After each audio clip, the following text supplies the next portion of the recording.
اللہ اکبر۔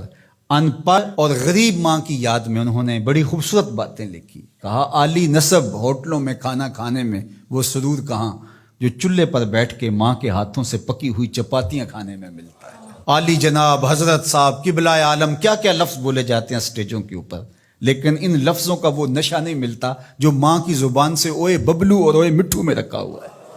ماں جب یہ کہہ کے پکارتی ہے تو لگتا ہے کہ سارا پیار سمٹ کے ماں کے لہجے میں آ گیا ہے، لفظ نہیں ہے، ماں کے منہ سے شہد ٹپک رہا ہے۔ ماں جب بولتی ہے تو اس کے لہجے میں جبریل بولتا ہے۔ ماں جب مسکراتی ہے تو لگتا ہے جنت کی ساری کلیاں کھل اٹھی ہیں۔ ماں جب پیار سے دیکھ رہی ہوتی ہے تو لگتا ہے عرش سے رحمتیں اتر رہی۔ اللہ نے ماں کے سینے کے اندر وہ محبت، وہ تڑپ رکھی ہے، وہ ایک کائنات رکھ دی ہے الفتوں کی کہ جس کا نعم البدل کیا بدل بھی موجود نہیں ہے۔ وہ پیار رکھ دیا، وہ درد رکھ دیا، وہ درک رکھ دیا، وہ الفت رکھ دی ماں کے سینے کے اندر۔ ایک شاعر ہوا تابش، اس نے ماں کے پیار کو کتنے خوبصورت پیرائے میں بیان کیا۔ ایک مدت سے میری ماں نہیں سوئی تابش، میں نے ایک بار کہا تھا مجھے رات کو ڈر لگتا ہے۔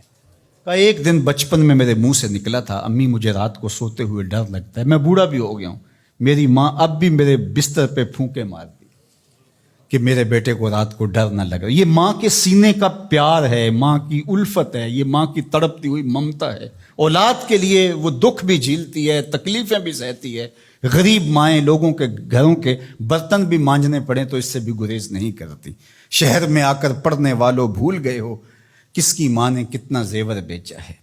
اس لیے ماں کی کمی انسان بڑھاپے میں بھی محسوس کرتا ہے۔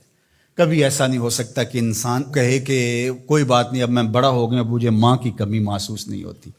بوڑھا بھی ہو جائے انسان جو ہے وہ سب سے اونچے منصب پر بھی بیٹھ جائے، میں اور آپ کیا، میری اور آپ کی حیثیت اور اوقات ہی کیا۔ امام الانبیاء حضور ختم المرتبت صلی اللہ علیہ وآلہ وسلم حجرہ انور سے نکلے اور جو ہی حضور نبی رحمت صلی اللہ علیہ وآلہ وسلم مصلی پر تشریف فرما ہوئے تو حضور کو دیکھ کر کے تمام صحابہ ادب سے کھڑے ہو گئے۔ جو ہی یہ امٹتا ہوا پیار دیکھا تو حضور کی نظر پلٹ کے کئی سال پیچھے چلی گئی اور ابوا کی وادی میں اپنی ماں کی قبر پہ کھڑا ہوا اپنے آپ کو پاتے ہیں حضور۔ اور پھر ایک جملہ کہا، الحاوی للفتاوی کے اندر امام سیوطی نے اس کو بڑی تفصیل سے لکھا ہے کہ چشمان رحمت سے آنسو ٹپکنے لگے اور حضور مصلی پہ کھڑے ہو گئے اور فرمایا لو ادرکت والدی او احدہما، کاش آج میرے ماں باپ زندہ ہوتے یا کم از کم میری ماں ہی زندہ ہوتی اور میں لوگوں کو نماز پڑھا رہا ہوتا۔ وَأَقْرَأُ فِيهَا بِفَاتِحَةِ الْكِتَابِ، اور اس میں سورہ فاتحہ کی تلاوت چل رہی ہوتی۔ پھر میری ماں کو میرے ساتھ اچانک کوئی کام یاد آ جاتا، وہ دروازے پر آتی اور چلمن سرکاتی اور مجھے بیٹا کہہ کے آواز دیتی۔ فرمایا لوگوں نماز چھوڑ کے پہلے ماں کی بات سن لیتا۔ تو ماں کی کمی تو انسان زندگی کے آخری حصے میں بھی محسوس کرتا ہے۔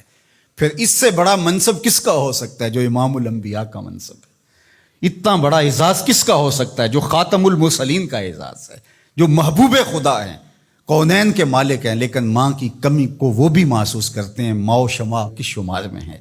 تو ماں باپ کا وجود اللہ کی رحمت ہے۔ جب یہ سایہ سر سے اٹھ جاتا ہے تو پھر پتہ چلتا ہے کہ بندہ کھڑا کہاں ہے۔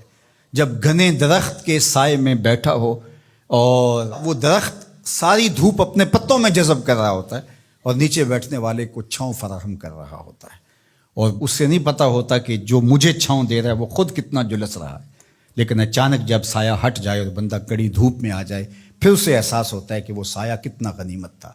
جن کے ماں باپ موجود ہیں وہ ان کی خدمت کر کے دنیا اور آخرت کی سرخرویاں حاصل کریں۔ اللہ کی رضا بھی اس میں ہے، رسول اللہ کی رضا بھی اس میں ہے، اور دنیا اور آخرت کی بہتریاں اسی کے اندر پنہاں ہیں کہ ماں باپ کی تکریم بجا لائی جائے۔